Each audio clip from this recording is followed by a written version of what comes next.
Hai guys, balik lagi bareng gue Ryan. Guys, hari ini gue mau bahas bagaimana caranya kita dengan kondisi LGBT dan kita bisa nerima keadaan diri kita bahwa memang kita itu seperti itu gitu.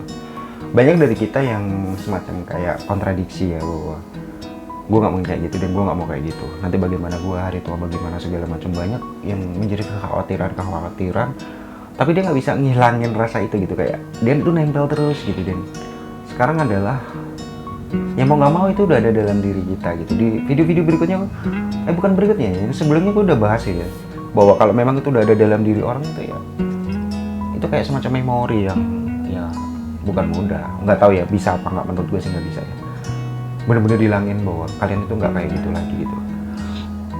Nafsu mewujudkannya itu yang bahaya, atau yang akan menjadi berkembang dalam diri kita. Artinya itu semacam kayak persentase normal. Jadi kayak berapa persen strength dan berapa sisi ke sananya gitu. Kayak ya mungkin kalau dibina ya bisa jadi 100%. Itu akan nambah atau bisa dikurangin. Tapi kalau untuk hilang sama sekali nggak mungkin.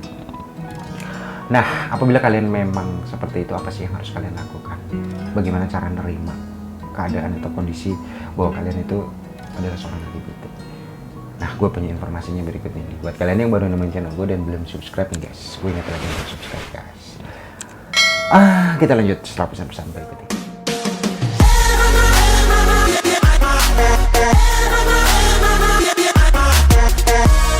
Nah, yang harus kalian ketahui adalah kalau kita itu punya pilihan, tentu kita akan memilih untuk tidak gitu. Tapi kan kadang-kadang masih kecil aja udah ada bakat feminisme segala macamnya gitu. Kita nggak perlu nyari tahu siapa yang salah, siapa yang harus disalahin, lingkungan kah, orang tua kah, segala macam. Nggak penting lagi gitu ketika orang tersebut memang sudah ada kecenderungan ke arah sana gitu. Kayak apa ya, ngulang waktu ke belakangan juga nggak mungkin ya, kayak ya kita harus bagaimana gitu ya, kondisinya udah kayak gini gitu. Nah sekarang bagaimana kita kompromi pada diri kita sendiri bahwa ya sudah gitu, kak, memang gue takdirnya seperti itu, ya udah gue jalanin gitu.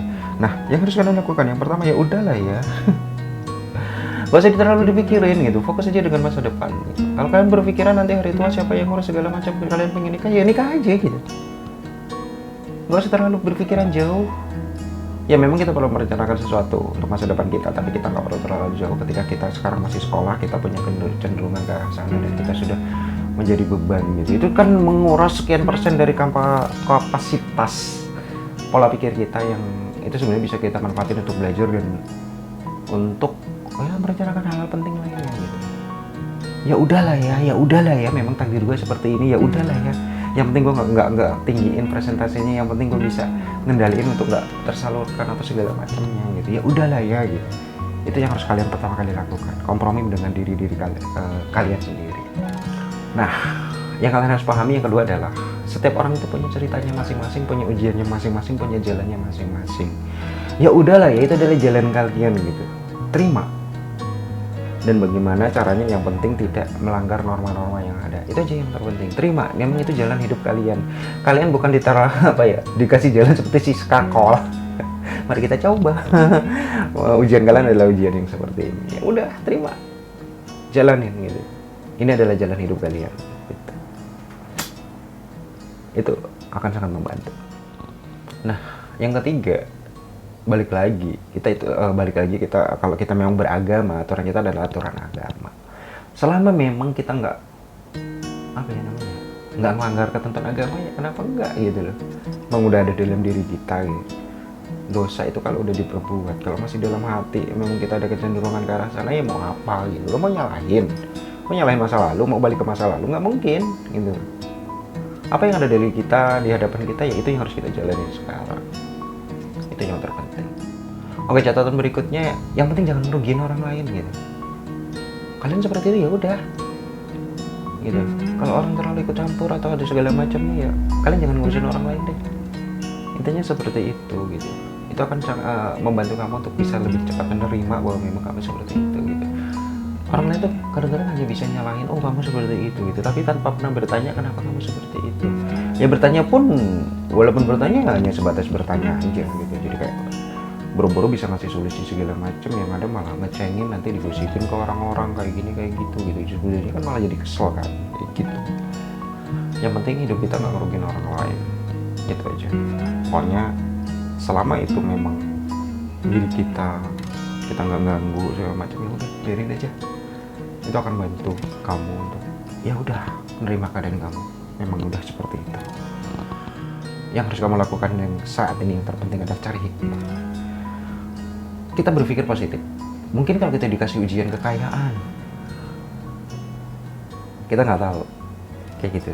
Mungkin kita nggak pantas atau nggak cocok juga. Memang kita pantasnya dapat ujian LGBT ini, ya udah jalanin ujian ini gitu.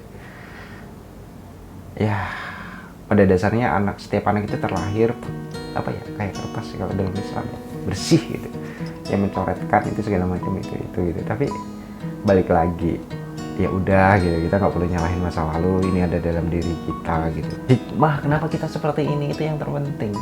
Oh mungkin dengan jadi seorang LGBT gue nggak zina sama cewek, gue nggak dapat ujian yang namanya wanita, gue dapat ujiannya adalah kayak gini. Kita dari sisi positifnya, belum tentu kita dapat ujian yang lain itu kan kuat kan. Memang ujian kita seperti ini gitu. Ujian kita bukan kekayaan, ujian kita bukan perempuan, ujian kita ya itu tadi menjadi seorang LGBT. Hikmahnya apa? Hikmahnya, oh gue bisa ngendalin pikiran gue segala macam, dan gue bisa lebih fokus dengan pasangan gue, dan gue nggak nyari cewek-cewek yang lain. Itu adalah sisi positif. Nggak ada kalau kita ini segala sesuatu itu buruk itu nggak ada. Pasti ada sisi-sisi positif yang masih bisa kita ambil hikmah dari setiap masalah yang kita hadapi. Bingung nggak guys? Enggak sih ya, nggak usah bingung deh. Kalau kamu pengen informasi atau konsultasi ya kamu bisa info ke IG lah, nanti gue bantu, kita bisa diskusi sih gitu ya. Kalau nggak dibalas ya spam aja, nanti pasti gue balas. Guys, semoga informasi ini bermanfaat ya guys ya. Gue Renjier, kita jumpa lagi di informasi review dan rekomendasi berikutnya. Dah.